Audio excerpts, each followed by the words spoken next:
Hey guys, this is Erin from Breakdance Decoded. Don't forget to go to our website and subscribe to us at www.breakdancedecoded.com. So today we had a subscriber who came to us with a pretty interesting question, I would say. Onwards to the question. Hey Erin, what's up? I'm Mo. Hope you're doing good. You see people dancing or watching videos of them dancing, you can clearly see those different types of dancers. So the ones that are technically perfect and they're doing their stuff really good, but it's not very fun to watch them. And there are other guys that are maybe not technically that perfect, but they're really on beat, they really can dance to music. How you can train this musicality and how to become a better dancer, because breakdancing, after all, is a dance. So, hope you can help me, and bye-bye. To be fair, I feel that for this question, there's no one true way to approach musicality. For me, I would say I'm not that good with the music, unlike some other musically attuned b-boys. B-boys who seem to write out the music. So for me, it took a lot of effort, even to catch the smallest beat, to understand the music structure. There are a few ways around this. Like I said, there's no one true way. Musicality, I feel, it's like studying. There are a few ways around this to study. Okay, take for example, there's two types of students.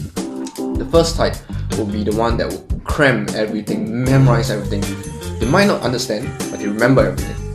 The second one would be a student that understands the subject, appreciate the subject, likes the subject, knows the subject, what it means. Might not score the best, but they have that fire, that passion in them to know it in and out, completely understand it. My way of doing it is to be like the student number one, to cram. So you study really hard, so you have to memorize all the music, you know all the usual music that you play in jams, you have to keep updating your music library, keep chasing, and then memorize the music structure. You know when the beat is coming, or count 8, you listen to a song for like hundreds of times, and then you plan your moves in mini combos to the music structure to play along with it.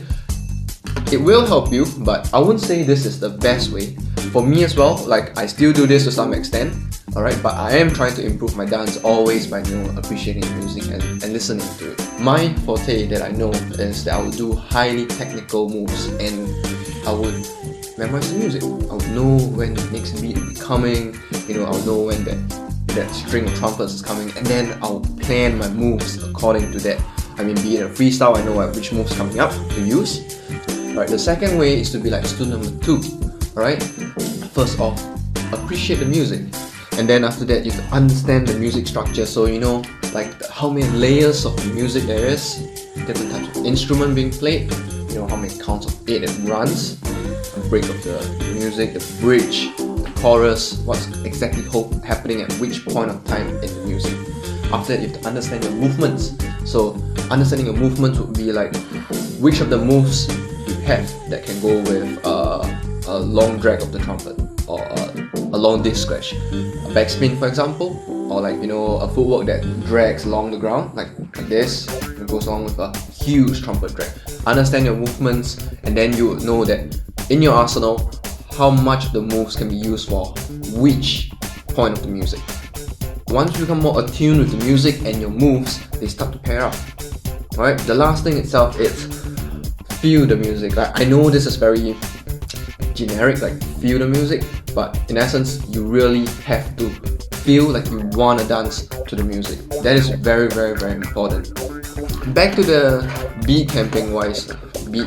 Okay, so some b-boys do this, and it's perfectly, I wouldn't say it's perfectly fine, but it's good for you to start off by learning how to do that. If you don't know, check out this YouTube link where James Brown is talking about the one. This one is usually the that big beat that comes on in most breaks, 5, 6, 7, 8, bam, the one comes on. This is kind of like the go-to beat for b-boys with big freezers to hit on the one. So if you know your music structure and you know the count, a kind of cheat way is to use the one, but I highly recommend you to not capitalize on it so much. Learn to appreciate the music, understand the music structure. Go with number 2 if you can. But for those of you that have a lot of problems struggling with being on beat, or how do I hit the music, etc., this is kind of a pathway to open, to slowly understand and get to it. I hope this answers your question, Mo. Alright, and practice hard, guys. Don't forget to subscribe.